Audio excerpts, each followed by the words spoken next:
So karon mga Zay no, maayong gabi. Atong sudanon is lawoy na lang gyud, lawoy na.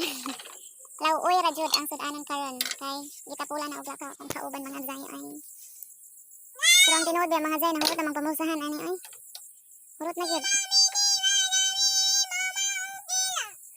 So kani, maayo tag kini nga mga labhonon mga Zay oh. Og kwarta pa lang ni mga Zay na dato na gyud ko. Kay kada adlaw man ta sige gilis ani, kada adlaw sige ilis yung pirmi yun. Kasi pag di mag-ilis, manimaho, biya po tang kagwangan, dito mag-ilis mga Zay. Samot na ni, oh. Kani kusog kayo ni sige ilis. Oh, balik ka sa atong gihit kay mga Zay, nabuka naman siya mga Zay. Ako nang ilunod ang kuwan mga Zay. Matik na, bukal-bukal, oh. Pwede na ka ilunod diriya ka ng imong kamarites. Ilunod din akong kamunggay mga Zay. Mura yun din tao ni subak sa mungutan. Ukra, kamunggay. Huwag na ipaa sa manok. Ang ngalan pa sa manok ang kuwan mga Zay. Yung bukal na. Tay. Sino ka ni? Tanglad. Whoops. Ayaw, kausik sa bakay. Sa uban pa mga Zay, no? Magsige na lang daw kaugutan, kay puyan na lang daw.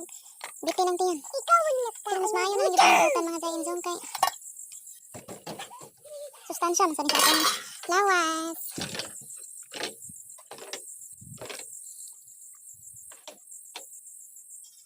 Mas maayo kini magpuyo kag bukid mga Zay. Kaya ang kumunggay, ang mga utan, di na kayo magpamaliton. Magtanong-tanong, magtusok. Magkuhan lang ka sa kilis imong bay. Magtusok lang ka diha, mag-ugpok di ay. Awa na, matik na. Ug ulan na, mabuhi na siya. So, maura to mga Zay. Bye-bye. Ako lang ang timplahan. So, that's all.